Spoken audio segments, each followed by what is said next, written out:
What did Charlie find out? Charlie found something out. That's it, guys. Charlie found something out, and it cost him his life. That's the truth. Okay. Charlie knew something, and whatever it is big and it is ugly. And deep down, I think we know what it is. I think we all kind of know what it is. I don't even know what to say. I don't even know what to say. Candace Owens zeroed in on a detail that most people barely noticed, and now it is shifting the entire conversation. Podcast, I have a We Are the They member, a good friend of mine, the man that did my Zen garden, but also the guy that was hired to pave over Charlie's scene. So we got a very fascinating human being, Mr. Dan Merrill. Dude, good to have you on the show. Yeah, thanks, brother. Let's just kind of cover this Charlie stuff first. Okay. And then I want to kind of get into more of your story and some other stuff like that. One of the reasons I wanted to have you on the podcast, it's just fascinating. That was probably one of the 3 or 4 most impactful moments of our lives as far as, a national event goes. And you got thrust right into the middle. The landscaper hired to pave over the exact location where Charlie was unalived has started speaking publicly. And once people figured out who allegedly paid him, the situation stopped looking random. Yeah. So what exactly was your role? What happened? How did that all come about for you to be the person they called? I think, one of the reasons I wanted to have you on, you haven't really told your story, but you've been getting a lot of threats and people that think you're part of the conspiracy. And I just wanted to kind of really get into how that all happened for you. Sure. Well, so interestingly enough, I came and met with you about your Zen garden. That was right when it happened. I was on my way back to my shop in Provo, and I saw 6 different precincts flying past me in the commuter lane. What was first presented as a routine cleanup is now raising serious questions. Why was there such urgency to cover the area so quickly? And why do critics believe Turning Point USA funds may have been used to handle it before too many people could start asking uncomfortable questions? What makes this even more unsettling is that the focus is no longer just on the shoot itself. It is about what happened immediately after. According to Candace, the moment Charlie did, the priority quietly shifted from grieving to managing. Managing the scene, managing the narrative, managing what the public was allowed to question, and what was expected to be accepted without pushback. I'm at home with my family, and I get a call, and I don't answer my phones on Sunday. They left a message, and the gentleman said, hey, this is kind of weird, and he was kind of hemming and hawing on the phone. This was 5 days later then? Yes, you said it was on Sunday? Okay. Yeah, on Sunday. And he says, we've got a paver emergency. I'm like, the hell is when the hell's a paver emergency? Exactly, yeah, right? I'm thinking, this guy's, what the hell? So anyways, Now the landscaper, Dan Merrill, is describing the day he was contacted. He says the call came on a Sunday and felt urgent from the start. At first, he assumed it was just another standard paving job. Then he received photos. Those photos, according to him, showed the exact area where Charlie had been ended. Dan claims he was told the space needed to be paved quickly and completed by Monday. No waiting, no delays, just finish it. Once people began looking into who approved the work and where the money allegedly originated, Erika Kirk's name reportedly resurfaced in the middle of the discussion again, which has only intensified the online debate. That single detail is what sent social media into overdrive because people immediately started asking why there was such urgency to alter the scene in the first place. Why rush to change anything at all? The questions didn't take long to pile up. Then Dan revealed something that made the situation even heavier. He said the dirt had already been excavated before he even arrived, with nearly 10 inches reportedly removed from the area. That is when the online conversation shifted. What was first described as basic maintenance started getting framed as something far more serious. Dan has said he initially brushed off the conspiracy talk. In his mind, he was just finishing a job he was hired to do. I wasn't going to even respond because I don't typically do that, but I'm like, paver emergency. Part of my MO is I like to be useful, where I can be help, So I texted the guy, I said, look, I don't work on Sundays. My guys don't work on Sundays. I'm happy to call you on Monday. What's a... But as time passed, he admitted that certain parts of the timeline began to feel strange, especially after he went back and reviewed footage and listened to the growing public debate around Charlie's passing.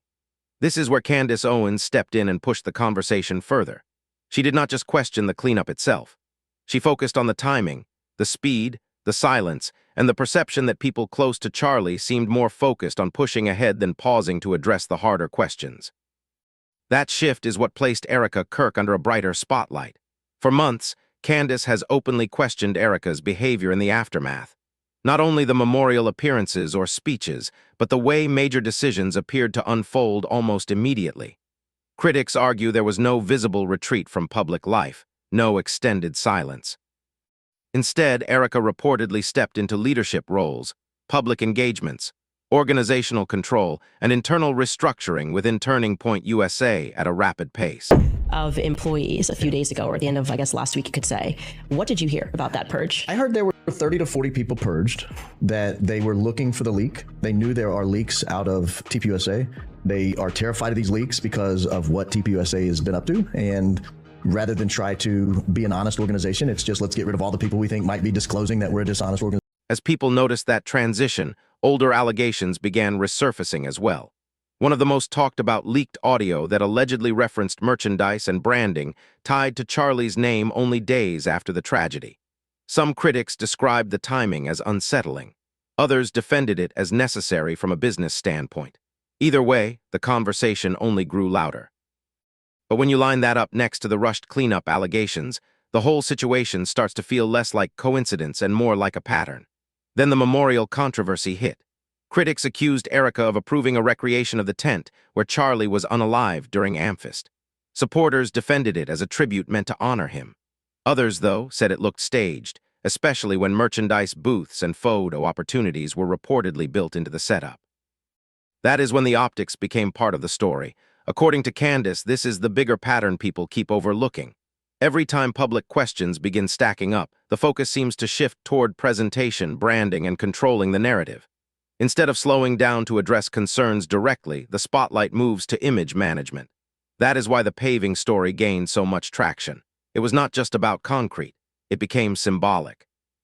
Online, people began looking at the newly paved area as something being covered physically and publicly at the same time. Dan Merrill later explained that after he posted a video sharing his side, backlash came quickly. This is crazy. Yeah, I understand where you're coming from. No, and I know you're going to keep saying that in your defense. Like, I know that. No, I know. And I know there's probably no magic string of words that I could piece together to procure some type of answer. But yeah. I think on a surface level, like, I'm not going to walk out of here until I say my piece. Like, I mean, y'all know this. I just worked a series of 80, 90-hour weeks plus for Amfest. Yeah, I've had no direction or explanation since we've come back. Our CEO has been assassinated. I've done nothing but been backwards for this organization, and the point where I'm wondering if this is a prank. It's not a prank. I would never do that. Some accused him of assisting in erasing potential evidence. Others argued he was simply a contractor caught in something far above his pay grade. But even Dan admitted that, after revisiting the official explanation, certain details left him unsettled. One point he raised involved the reported weapon damage. He said the injury descriptions did not align with what many would expect from the type of rifle allegedly used. He also questioned how someone could supposedly act so openly in plain sight without drawing immediate attention from those nearby. Whether people agree with those observations or not, the key issue remains this. Candace continues linking these developments back to Erika Kirk, not because she claims to have direct proof, but because Erika appears connected to nearly every stage that followed Charlie's passing. The memorial planning, the leadership transition, the rapid messaging, the cleanup timeline, legal positioning, and the framing of certain questions as inappropriate to ask. So I'm just trying to understand. And No, I understand. It's time to... so do I get to have a conversation with Dylan? Do I get to have a conversation with Justin or anybody? Or Nope. no? And there's no explanation as to why I'm going to let go. Right now, we'll leave it all. You know, and you're going to keep saying a different direction, but I'm trying to understand how I've met multiple times with my... We're going a different direction with the team, and I have to ask you to leave now. You have to ask me to leave the property? Yes, Due to what, Frank? because we're asking you to leave because you've been terminated and we're not. But there's no explanation or documentation for this. I've never had one bad review from Dylan. I've never had one issue with the company. I've never done anything enough. That is why critics argue this stopped being solely about grief. Candace also highlighted Erika's public image, claiming the version presented today does not fully match her earlier public persona. And so I'm sitting here understanding why my entire livelihood is being completely tossed out. I mean, I sat in No, this chair.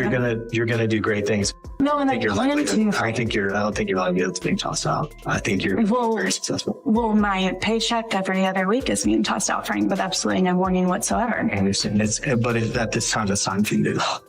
It's time for me to go. Why? Like this is the treatment that Turning Point is offering now. It's time to go. Frank, this is crazy. No, I understand you're coming from. I don't think you do. This feels very heartless. This feels without emotion. I do understand where you're going. This feels completely. Old audition tapes, pageant footage, reality television clips, and leaked acting sessions have started circulating online again, adding another layer to an already heated debate. The clips showed Erika moving through entertainment circles and social networking spaces that looked very different from the polished, disciplined, conservative image she later presented to the public. The contrast caught people off guard. It was not just about old footage resurfacing. It was about how different the energy felt compared to the version of her that most supporters recognize today. One leaked acting tape sparked even more debate. Critics claimed it showed Erika being coached on social adaptability and influence techniques, learning how to adjust her tone and presence depending on who she was around. See from behind me, this is a recreation of the tent where Charlie Kirk lost his life at Utah University in September, and people are taking selfies with it. I can't. I cannot. I am not capable of whatever that. When I saw this, I realized I do not know enough words. I had to consult a thesaurus, and I still could not land upon the correct adjective to describe how I felt. Some online users started calling it honeypot training, arguing that she was taught how to shift personalities to fit whatever room she walked into. That phrase spread quickly across forums and live streams. None of that proves wrongdoing on its own, but Candace's audience believes timing is everything. They argue that these clips resurfacing now feel significant, especially when placed next to how quickly Erika allegedly stepped into control of Charlie's legacy after his passing. That tent, people taking selfies under a recreation. I don't know if it's actually the tent. It looks like it's pretty old, or a tent that Charlie under. That's what was happening at AmFest. Horrified. I was aghast. I don't think I ever described myself as aghast. I was aghast. It was ghastly to look at that and to realize that they made a conscious decision to allow that to happen. To what end? The speed of that transition keeps getting brought up in online discussions. Then there is Tyler Robinson. Candace has repeatedly suggested that Tyler may not represent the full picture. Critics began questioning why Erika appeared ready to move forward publicly with the official version of events, while other aspects of the case remained unresolved. Some even believe Tyler became the central figure at the right time, keeping attention fixed on him while deeper questions stayed in the background. Once that theory gained traction, people revisited every earlier controversy: the rushed paving job, the excavated dirt, the rapid leadership transition, the memorial branding decisions, the emotional reactions some expected but claim they did not see. Handsome. You look gorgeous. Are you fixing my... I got a little bacon. Babe, that's deep in there. Give them cleavage. People want cleavage. Showcase it. Sells, babe. Sells. That's me. That's against your religion. It's not within the confines of marriage. I think I always had that girly girl hidden within me. After being such a tomboy and experiencing that my whole life, it was like, oh, I can curl my hair, I can put on the mascara. I come from a great family that has very amazing genetics, so thanks, Mom and Dad. Even reports that Erika allegedly forgave Tyler unusually quickly became part of the discussion. On their own, each of these points can be explained in isolation. But critics argue that when you stack them side by side, the tone of the story shifts. It stops feeling like scattered controversy attached to a tragedy. Instead, some describe it as controlled, tightly managed, almost strategic in presentation. Never dated here because I saw vicariously through my roommate how terrible it was.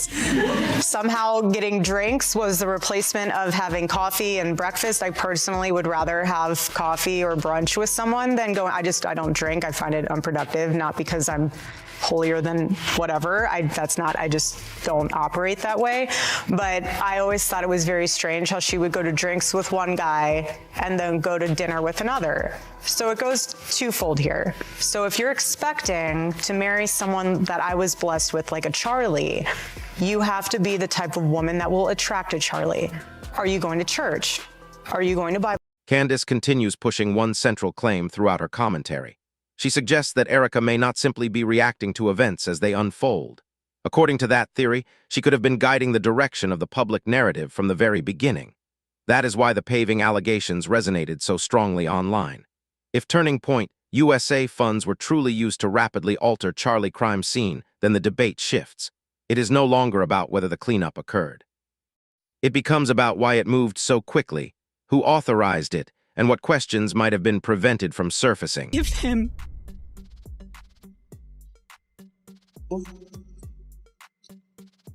That man. That young man. I forgive him.